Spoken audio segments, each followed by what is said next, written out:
करने तक पूरा देखने को कर दिया।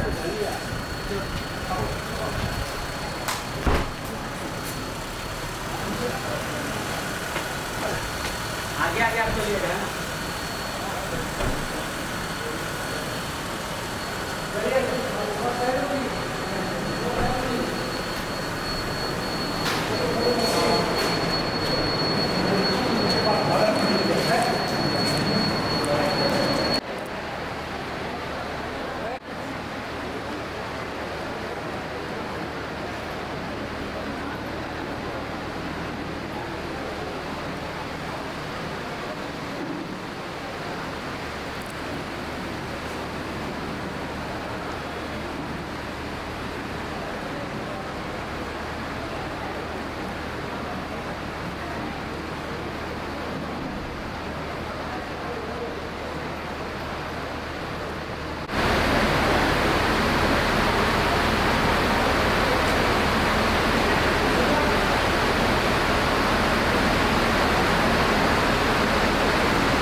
उपस्थित हैं और हर तरह की समस्याओं को सुनने के लिए और निराकरण के लिए उत्सुक हैं और कर रहे हैं।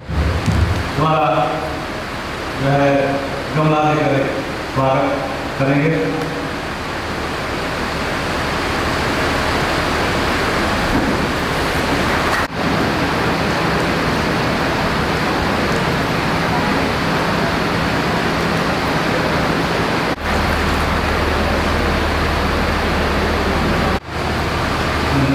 के उलट जब सुबह में जन सुनवाई कर रहे थे तो अब तक 10 जिलों का भ्रमण कर चुके हैं। उन 10 जिलों में सबसे ज़्यादा जन सुनवाई लातेहार में हुई है। इसका मतलब या निष्कर्ष हम ये निकाल सकते हैं कि यहाँ के लोग जितने जागरूक हैं उतने जागरूक यहाँ के मुखिया नहीं हैं, क्योंकि जन शिकायत करने वालों की संख्या ज़्यादा थी लेकिन उपस्थित हुए मुखिया की संख्या कम है। अगर ये रवैया रहेगा तो मुझे नहीं लगता है कि हम बहुत बेहतर परिणाम की उम्मीद कर सकते हैं। हम हर जगह ये कहते हैं कि मुखिया अगर जागरूक नहीं होगा, मुखिया अगर अपने अधिकारों के प्रति जागरूक नहीं होगा, अधिकार नहीं जान रहा होगा, तो वो अपने पंचायत के लोगों को भी योजनाओं का लाभ नहीं दे सकता है। मैं हर जगह ये कहता हूँ और यहाँ भी कह रहा हूँ कि मुखिया इस समाज की नींव है। नींव अगर मजबूत नहीं होगा तो उस पर खड़ी इमारत भी मजबूत नहीं हो सकती है। पंचायत अगर समृद्ध नहीं होगा तो न जिला समृद्ध हो सकता है, न राज्य समृद्ध हो सकता है, न देश समृद्ध हो सकता है। इसलिए हमने आयोग ने निर्णय लिया है कि हम हर जिले में जाकर मुखिया से संवाद मुखिया से संवाद करने का निर्णय इसलिए लिया गया है कि किसी भी संस्था के लिए राज्य के हर व्यक्ति से संवाद कर पाना संभव नहीं है। इसीलिए हम लोगों ने एक संवाद की कड़ी के रूप में मुखिया को माना कि अगर मुखिया को चीजें बता दी जाए, जानकारी दे दी जाए, तो मुखिया के माध्यम से समाज के अंतिम व्यक्ति या पंचायत के हर व्यक्ति तक वो बातें पहुंच सकती है जो आयोग पहुंचाना चाहता है। मैं अभी सभी अधिकारियों ने जो योजनाओं के बारे में बताई वो सुन रहा था। मैडम ने जो बातें कही वो भी मैंने गौर से सुना। इसमें एक महत्वपूर्ण बात जो छूट गई और जो हर समस्या का जड़ है वो ये है कि आज के तारीख में आपके पंचायत में भी बड़े पैमाने पर ऐसे लोग होंगे जो गरीब हैं, वाकई उनको राशन की आवश्यकता है, लेकिन उनके पास राशन कार्ड नहीं है। उनके राशन कार्ड अप्लाई किया गया लेकिन उनका राशन कार्ड बन नहीं रहा है।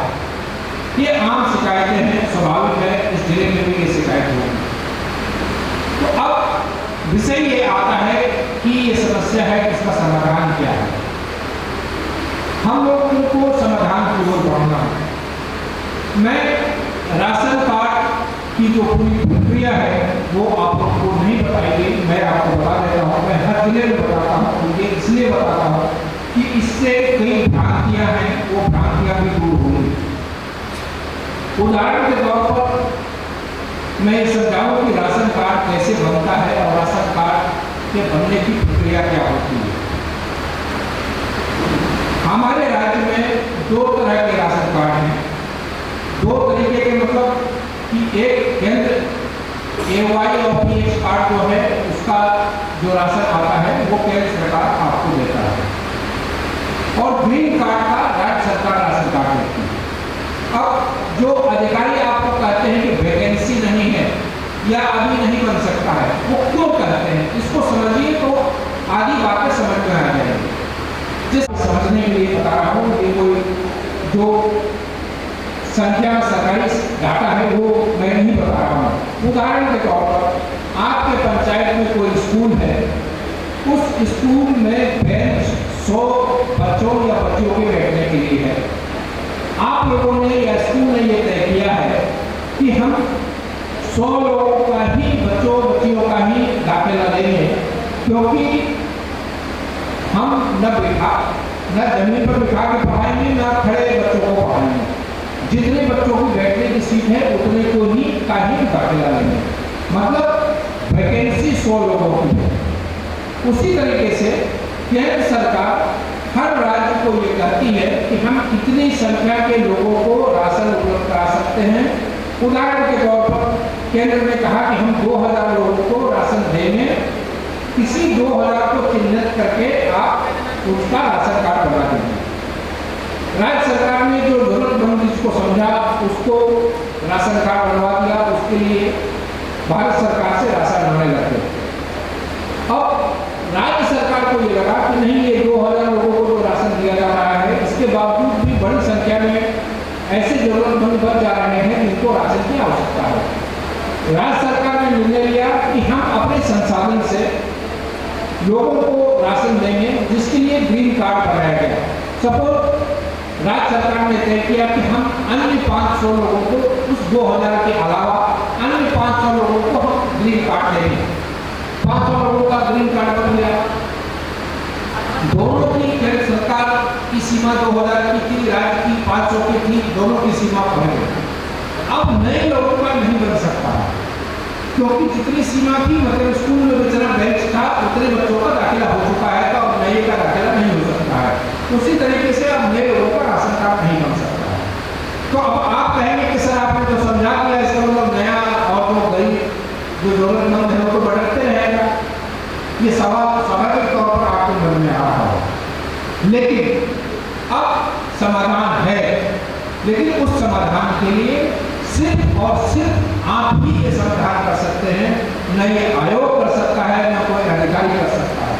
वो समाधान ये है कि जो संपन्न लोग हैं, जिनकी अच्छी खासी खेती बाड़ी है, उनको पेंशन मिलता है, उनको अन्य आय के साधन है। अगर वैसे भी बड़ी संख्या में लोगों ने कार्ड बना रखा है, अगर वैसे लोग अपना कार्ड छोड़ेंगे या उनका सरेंडर होगा तो नए लोगों की जगह बनेगी। तो ये अब आप लोगों की जिम्मेवारी है। कई लोग ये कहते हैं सार्वजनिक रूप में नहीं, लेकिन व्यक्तिगत तौर पर कहते हैं कि सर कौन दुश्मनी बोल देगा, हम अगर शिकायत करेंगे तो हमसे दुश्मनी हो जाएगा। लेकिन आपको दुश्मनी का दौर है, लेकिन किसी गरीब को उसका हक नहीं मिल रहा है, वो भोजन के संकट से गुजर रहा है, क्या उसकी पीड़ा को आप अपनी पीड़ा नहीं मानते हैं? उसकी पीड़ा को अपनी पीड़ा माननी होगी। अगर ये जरूरी नहीं है कि हर बार आपकी लड़ाई हो जाए, हो सकता है हर बार आपकी समझ खराब हो जाए। अगर आप प्यार से समझाएंगे, उसको बताएंगे कि देखिए अगर आप छोड़ दीजिएगा अमुक गरीब का बन जाएगा, किसी गरीब का बन जाएगा, हो सकता है कि लोग स्वेच्छा से भी राशन कार्ड छोड़ दें। इसलिए आप लोगों से आग्रह है कि ऐसे लोगों को चिन्हित कीजिए जो संपन्न हैं या जो सरकार द्वारा उपलब्ध कराए गए राशन के बगैर भी अपनी जीविका चला सकते हैं। ऐसे लोगों से आग्रह कीजिए, या आग्रह करने से नहीं मानते हैं तो राशन कार्ड बनने की पात्रता है कि कौन कौन राशन कार्ड पाने के हकदार हैं, वो पात्रता की सूची आपको जिले के अधिकारी को मैं कहूँगा कि आप लोगों को उपलब्ध करा दिया जाए। जो अपात्र हैं उनकी भी सूची है, वो भी ये सुनिश्चित कीजिएगा। हर वीडियो को ये कहिए कि राशन कार्ड के जो पात्र हैं, हालांकि जो आयोग का क्लिक दिया गया है हो सकता है उसमें भी होगा, अगर नहीं होगा तो आपको अलग से उपलब्ध करा दिया जाएगा, ताकि आपको ये जानकारी रह पाए कि कौन कौन से क्या क्या साधन होने के कारण राशन कार्ड बंद हो सकता है और किनका राशन कार्ड बन सकता है। ये पात्र अकुपात्र दोनों की सूची या जानकारी आप लोगों को दे दी जाए। एक काम आप लोगों को ये करना है। दूसरा, एक महत्वपूर्ण चीज जो आप लोगों को करनी है, हर स्कूल में, जैसे डीजीआर साहब ने, एसी साहब ने कहा कि विद्यालयों में मध्याह्न भोजन का मेनू डिस्प्ले होना चाहिए। अब आपके पंचायत के स्कूलों में अगर मेनू नहीं लिखा गया है या सूचना पर नहीं डाला गया है, तो ये आप लोगों की जिम्मेवारी है कि अपने पंचायत के सभी स्कूलों में मेनू लिखवाइए। मैं ये इसलिए कह रहा हूँ कि अधिकतर बच्चों को अधिकतर स्कूलों से ये शिकायत आती है कि मेनू के अनुसार भोजन नहीं मिलता है। अगर स्कूलों में वो सूचना पत्र पर लिखा होगा, दीवारों पर लिखा होगा, तो हो सकता है कि बच्चे स्वयं टीचर से ये कहें कि मास्टर साहब आपको ये मिलना था, आज क्यों नहीं दिए। क्योंकि लिखा ही नहीं है, बच्चों को मालूम नहीं है, तो बच्चे मानते नहीं।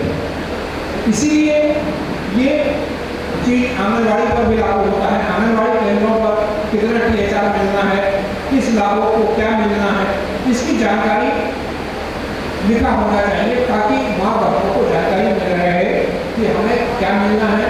इस संदर्भ में आप लोगों के पास फंड रहता है, फंड अपने फंड का इस्तेमाल करके आप दीवार लेखनी हो, होर्डिंग के माध्यम से हो, बैनर के माध्यम से हो, किसी भी माध्यम से हो, या आप पंचायत भवन के सामने एक बड़ा सा होर्डिंग लगा दें जिसमें कुपोषण से संबंधित, आंगनबाड़ी से संबंधित, मध्याह्न भोजन से संबंधित, जल वितरण प्रणाली से संबंधित सारी सूचनाएं लिखकर पंचायत भवन के सामने होर्डिंग पर लिख दें, ताकि गांव का हर आने जाने वाला व्यक्ति ये जान पाए कि हमारे क्या क्या अधिकार है, हमको किस मात्रा में सरकार हमको राशन दे रहा है या हमारे लिए कौन सी योजनाएं चलती हैं। एक बात जो मैं हर जगह कहता हूँ, ये हर जगह इसलिए कहता हूँ कि ये बात शाश्वत है, ये हर जगह के लिए लागू होता है। देखिए, आज अधिकारी है, अधिकारी का पदस्थापन आज इस जिले में हुआ है, कल किसी और जिले में होगा, वो स्थायी रूप से यहाँ नहीं रहेंगे।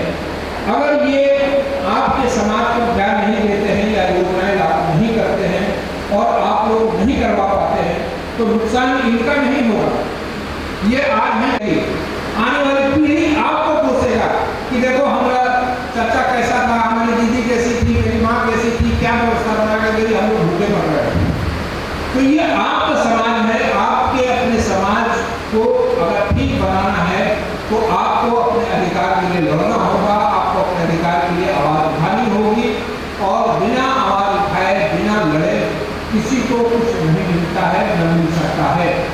शिकायतें हैं और हम ये मान कर घर बैठ जाए कि हाँ शिकायत है और हम क्या करें, तो समाधान कौन निकालेगा, कैसे निकलेगा? हम ही और आपको शिकायत का समाधान निकालना होगा। तो ये संवाद करने का मूल मकसद ये है कि हम आप लोगों को जागरूक कर पाएं, हम आप लोगों को ये बता पाएं कि आपके लिए क्या क्या योजनाएं हैं, कैसे प्राप्त करना है। इसलिए आयोग ने आपको किट दिया है कि इसमें सारी जानकारी दी गई है विस्तार से कि खाद्य सुरक्षा अधिनियम में कौन कौन सी योजनाएं आच्छादित हैं, किन किन योजनाओं में क्या लाभ लेना। दूसरी एक महत्वपूर्ण चीज, पहले मुझे शुरू में ही मैंने सोचा था कि शुरू में ही मैं इस बात का उल्लेख करूंगा, लेकिन मैं भूल गया, इसलिए इसमें चाहता हूँ। सबसे पहले जो मुझे जानकारी दी गई कि आप ही के जिले से मुखिया मैडम हैं जिनको स्वच्छता में राष्ट्रीय पुरस्कार मिला है, तो वो खड़ी हो जाएं और हमारा भी और सबका अभिवादन स्वीकार करें। और इसी कड़ी में मैं आप लोगों को आप खड़े हो जाइए ताकि जो लोग नहीं जानते हैं वो भी जान जाएं और आपसे प्रेरणा लें।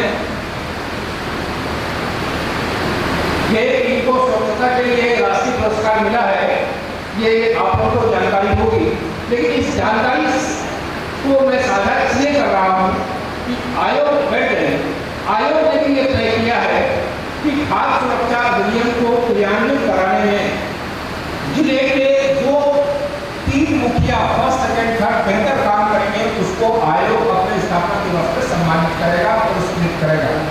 तो अब आप लोगों को भी ये ध्यान देना चाहिए, इस आशय का प्रयास करना चाहिए कि आप खाद्य सुरक्षा अधिनियम की जितनी योजनाएं हैं अगर उसको सफलतापूर्वक क्रियान्वित कराते हैं तो राज्य सरकार के साथ साथ आयोग भी आप लोगों को प्रस्तुत करेगा, आप लोगों को सम्मानित करेगा। जिस तरीके से आज इनको इनके लिए तालीम बजाई गई, कल आपके लिए तालीम, सब इस आशय का प्रयास करें कि आप लोग की तालीम हो। दूसरी एक महत्वपूर्ण चीज जो आप लोगों से साझा करना चाहता हूं मैं, कि हर बार ये तर्क किया जाता है कि डीलर ये कहता है कि नहीं हमको तो कमीशन मिल रहा है वो पर्याप्त नहीं है, या आजकल कमीशन नहीं मिल रहा है तो हम अनाज कम देंगे, हमको नहीं पोसाता है, हमको नुकसान हो रहा है। तो उनको पहले प्यार से ये समझाइए, बताइए कि आप राशन का डीलर बनने के लिए आवेदन आपने किया था, राज्य सरकार आपके घर नहीं आई थी, आपको नुकसान हो रहा है, आपका घर नहीं चल पाता है इसकी कमाई से, तो आप उसको सरेंडर कर दीजिए। आप इस पर की आड़ में लोगों का हक नहीं मार सकते हैं, इसकी अनुमति नहीं दी जा सकती है। जैसा उदाहरण मैंने कल भी दिया था, आज भी दे रहा हूँ कि अगर कोई भी व्यक्ति कोई बिजनेस करता है, व्यापार करता है, चाहे छोटा हो या बड़ा हो, अगर उसको उसके व्यापार में नुकसान हो रहा है तो वो अपने व्यापार में हो रहे नुकसान के लिए ये नहीं कर सकता है कि हम पॉकेटमारी करेंगे क्योंकि मेरा पेट नहीं भर रहा है, हमको पॉकेटमारी करने दिया जाए। अगर उसको नुकसान हो रहा है तो अपना धंधा बंद कर दे, अपनी दुकान बंद कर दे, नुकसान होने की आड़ में वो पॉकेटमारी करे और हम देखते रहे, ये स्वीकार नहीं किया जा सकता। रही बात डीलर की, डीलर भी हर कार्य समाज के लोग हैं, उनकी जो परेशानी है उनके लिए हम अलग से दौरा करेंगे और सभी डीलर से बैठकर बात करेंगे, जो उनकी जेन्युइन शिकायत है उनको भी दूर किया जाएगा, दूर किए जाने के प्रयास किए जाएंगे। जैसे अगर आपको व्यापार में नुकसान हो रहा है तो उस नुकसान की भरपाई के लिए सरकार सब्सिडी देती है, सरकार उस नुकसान को खत्म करने के तौर तरीके बताते हैं, लेकिन वो नुकसान हो रहा है इसलिए पॉकेटमारी की छूट सरकार नहीं देती है। ठीक है, आपको नुकसान हो रहा है, आप जा रहा है उसको पॉकेटमारी कर लीजिएगा, सरकार ये छूट नहीं दे सकती। जब तक आप डीलर हैं, आपके लिए जो नियम है वो प्रावधान है, उसी के दायरे में आपको काम करना है। और अगर आप काम नहीं कर सकते हैं तो आप सरेंडर कर दीजिए, आप धंधा बंद कर दीजिए। इसलिए ये तर्क ना अगर किसी लाभुक को दिया जा रहा है तो उस लाभुक को आप लोग समझाइए, ये तर्क स्वीकार नहीं करना है। किसी भी हालत में राशन लेने के बाद रसीद लेना है, अंगूठा तब तक नहीं लगाना है जब तक राशन न दे दिया जाए, क्योंकि बड़ी मात्रा में आज सुबह भी शिकायत आई और हर जगह को शिकायत आती है कि अंगूठा लगवा लेता है, कहता है कि बाद में आना, और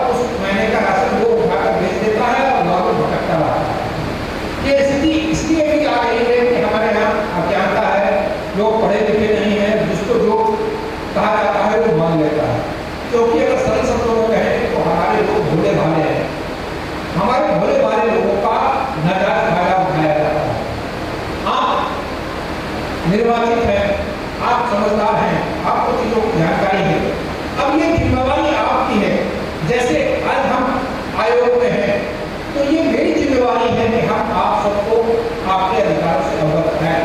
जैसे ये मेरी जिम्मेवारी है, उसी तरह से आपकी पंचायत में आपकी जिम्मेवारी है कि आप लोगों को बताएं। जैसे हम लोग अपनी जिम्मेवारी के निर्माण करने के लिए हर जिला भटक रहे हैं, उसी तरह से हम आप लोगों से आग्रह करते हैं, आप घर घर जाइए, घर घर जाकर लोगों को बताइए कि ये आपका अधिकार है। अगर ये आपको नहीं मिल रहा है तो आपको चुप नहीं रहना है। आयोग का नंबर आपको दिया गया है, आयोग के नंबर पर शिकायत कीजिए या जिले में डीजीआरओ को शिकायत कीजिए। डीजीआरओ अगर आपकी शिकायत नहीं सुनते हैं या इनका समाधान शायद संतुष्ट नहीं है तो आप आयोग को देंगे। इसलिए आयोग ने ये व्यवस्था की है कि व्हाट्सएप पर जारी किया है, आपको कुछ नहीं करना है। स्मार्टफोन लगभग हर व्यक्ति के पास है, आप अपने शिकायत लिखित रूप से आयोग को भेजिए। नहीं लिखित कर पाते हैं, बोलना आदमी को आता है, अब बोल रिकॉर्ड करके आप भेज दीजिए। उस पर आयोग कार्रवाई कर रहा है और आयोग कार्रवाई करेगा। इस बात के लिए आप लोग निश्चिंत रहें। और एक महत्वपूर्ण चीज ये आप लोग सुनिश्चित कीजिए, और हम जाकर विभाग से भी पत्राचार करेंगे कि आपके स्कूल पंचायत में जो स्कूल है, कोशिश ये कीजिए कि वहाँ औचक निरीक्षण कीजिए। और कभी बच्चों को जो मध्याह्न भोजन दिया जा रहा है, बच्चों के साथ बैठ के खाइए, ताकि आपको गुणवत्ता की भी जांच हो पाए और शिक्षक को भी ये डर बना रहे कि मुखिया जी कभी भी आ जाएंगे और आकर चेक कर लेंगे और ये देखेंगे कि मेनू के हिसाब से दिया जा रहा है कि नहीं, जो क्वालिटी है वो दी जा रही है। देखिए, राज्य सरकारें योजना बना सकती हैं, योजनाओं के लिए पैसे दे सकती है, लेकिन उसको क्रियान्वयन कराने के लिए हर पंचायत में, हर स्कूल में राज्य सरकार खड़ी रहे या अधिकारी खड़ा रहा है, तो ये संभव नहीं है, प्रैक्टिकली संभव नहीं। तो अब सारी जिम्मेवारी आप पर आती है। हम ये नहीं करेंगे आप सारा काम छोड़कर आप मिड डे मील का ही निरीक्षण कीजिए। महीने में एक दिन, 3 महीने में एक दिन, जब समय मिले, मतलब ये भय बना रहे कि मुखिया जी आ भी सकते हैं, साथ बैठकर खा भी सकते हैं। मैं कई जिलों में गया हूँ, मैं बच्चों के साथ बैठकर मैंने खाया है, मैंने देखा है खाने की क्वालिटी कैसी है। कई जगह डीएससी पर कार्रवाई भी हुई। और एक आम शिकायत आती है कि आपके जिले की क्या स्थिति मुझे पता नहीं, अखबारों में तमाम खबरें आती हैं कि मध्याह्न भोजन लकड़ी पर बनता है, गोइठे पर बनता है, जबकि राज्य सरकार का प्रावधान है, एनडीए का प्रावधान है कि वो गैस सिलेंडर से, गैस से ही बनेगा। ये भी सुनिश्चित कीजिए, अगर गैस सिलेंडर के पैसे नहीं हैं या दिक्कत है, वो अब प्रशासनिक समस्या है, अधिकारी अपने स्तर से उसको निपटाएंगे, लेकिन ये आपको देखना है कि वहाँ साफ सफाई हो, लकड़ी पर न बने, गोइठे पर न बने, नींद को भोजन मिले। और इससे आपको कितने लोगों के पुण्य से, लोगों के दुआओं से आपको क्या लाभ मिलेगा, ये करके देखिए, फिर आपको पता चलेगा। ये क्योंकि हम लोगों को निकलना है, इसलिए मैं अपनी बात समाप्त करता हूँ। अब आप लोगों में से किसी को अगर कोई सवाल पूछना हो, सुझाव देना हो, शिकायत का वक्त सुबह था, अभी आप लोगों की कोई सुझाव हो, किसी तरह की कार्य प्रणाली में सुधार का सुझाव हो, चाहे आयोग के लिए या अधिकारियों के लिए, या कभी किसी अधिकारी को आपने शिकायत की और आपकी बात न सुनी गई, तो वो आयोग को आप निसंकोच और निडर होकर बता सकते हैं।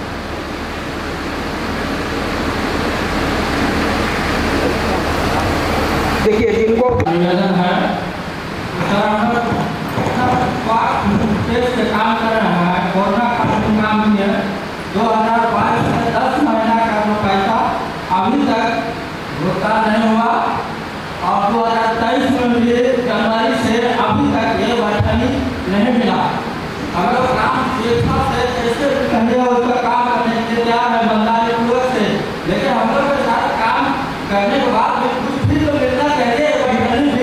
किस चीज का पैसा मिला जो हम लोग मुक्त रहा पाटे 2022 में, वो पैसा 10 महीना का नहीं मिला अभी तक। आप क्या डीलर है? हाँ, सभी पता है, काफी से रोड है। आप क्या डीलर है कि मुखिया है? जी सर, डीलर है।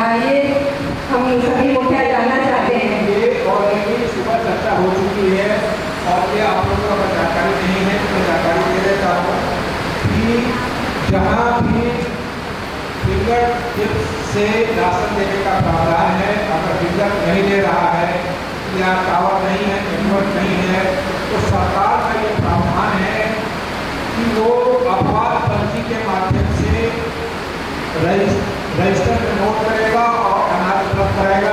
सुनिश्चित कराइए किसी भी हालत में किसी भी नागरिक को अनाज देने से मना नहीं किया जा सकता है। अगर फिंगर नहीं लग रहा है या कोई तकनीकी परेशानी है तो फिंगर को ये कहिए कि अपवाद पर्ची में आप दर्ज कीजिए और राशन दीजिए। अपवाद पर्ची का प्रावधान है, ठीक है ना। और अगर प्रावधान का अनुपालन नहीं किया जा रहा है तो आयोग का व्हाट्सएप नंबर है, आप लिखित शिकायत भेजिए और हम कार्रवाई करेंगे। जी सर, का दुकान नहीं है सर, और 2-3 किलोमीटर उनको दूर जाना पड़ता है और वह दूरी की वजह से सर वो राशन नहीं ले पाते हैं। ये भी कारण है सर, इनका भी शिकायत हमें आता है सर, इसको कैसे निदान करेंगे? ये देखिए, इस बात पर आयोग इस मामले में सलाह दे सकता है, सुझाव दे सकता है, लेकिन ये नीतिगत निर्णय है। नीतिगत निर्णय राज्य सरकार लेती है, विभाग लेता है। तो हम ये सुबह भी कई लोगों ने इस बात की चर्चा की थी। हम ऐसी दिक्कतें हर जगह आ रही हैं, राज्य सरकार से हम पत्राचार करेंगे और कोशिश करेंगे, क्योंकि राज्य सरकार के ही नियम है कि 5 किलोमीटर से अधिक की दूरी नहीं होनी चाहिए। लेकिन कई मामलों में आज सुबह ही शिकायत आया कि कई लोगों को 7 किलोमीटर तक जाना पड़ रहा है राशन देने के लिए। तो नए लोगों को अनुपस्थिति दी जाए या किसी भी हालत में 3 किलोमीटर से ज़्यादा की दूरी ना हो, ये प्रावधान किया जाए। इस आशय में आयोग सुझाव दे सकता है, सलाह दे सकता है, लेकिन नीति का निर्धारण आयोग नहीं कर सकता है। इस आशय में आपका सुझाव बिल्कुल सराहनीय है। इस दिशा में आयोग काम करेगा और कोशिश करेगा कि ये समस्या का निदान हो। लाल कार्ड का भी पैकेट से अगर सिस्टम या राशन मिलेगा सर, तो हमारा जो रिटेल दुकानदार है सर, जो अभी देने में उनको सुविधा होगा और वो राशन जो काट देते हैं सर, वो नहीं काटेंगे। ये सुझाव ये है, ठीक है, अच्छा सुझाव है आपका। ये यानी आप ही बोलते रहिएगा और को मौका दीजिए। उसके होने का मतलब नहीं है कि दूसरे का अधिकार का अतिक्रमण कर दीजिए आप। खाद्य सुरक्षा अधिनियम के तहत पूरा भोजन का अधिकार हमें मिलता है सर, लेकिन कहने का मतलब कि प्रश्न कर देते हैं सर, बाकी 20 दिन जो शेष रह जाती है तो उस स्थिति में गरीब क्या करें? ठीक, आपका सवाल हो गया। अब हम एक सवाल आपसे पूछते हैं। ये कम पड़ता होगा, लेकिन जिसको कुछ भी नहीं मिलता है वो कैसे जीता है? इसीलिए मेरा ये कहना है कि पहले जो मिल रहा है उसको वो पूरा मिल जाए। बहुत लोगों की शिकायत तो ये है कि उसमें काट किया जाता है, कम किया जाता है। अगर 30 किलो मिलना है तो इधर 25 किलो देता है, 5 किलो काट लेता है। आपकी शिकायत सही है, ये संभव नहीं है, लेकिन फिलहाल जो योजना चल रही है वो सफल हो जाए, फिर उसको। और रही बात की राशन की मात्रा बढ़ाने का अधिकार सिर्फ राज्य सरकार को नहीं है, ये केंद्र से तय होता है कि केंद्र और राज्य के बीच का मामला है। आपकी सलाह पर हम प्रचार करेंगे, लेकिन फिलहाल मेरा आग्रह है जितना मिल रहा है वो अवसर मिले। आपको मिल रहा है, खुशी की बात है, सभी लोगों को वो मिले सही मात्रा में, ये सुनिश्चित करवाइए।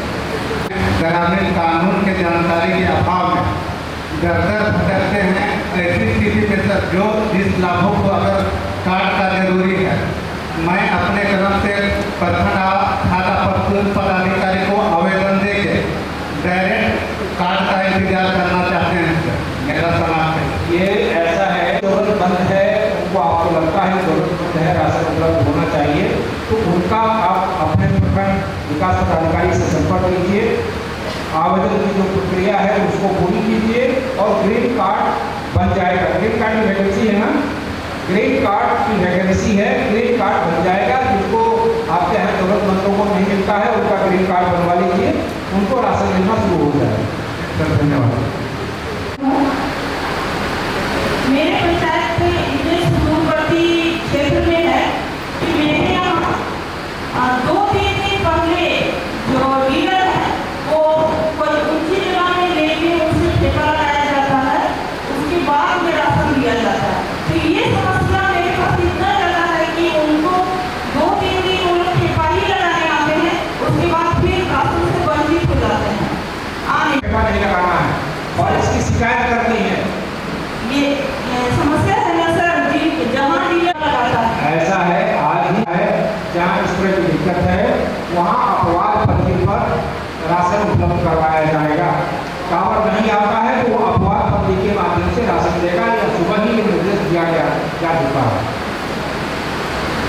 ठीक है। और हमने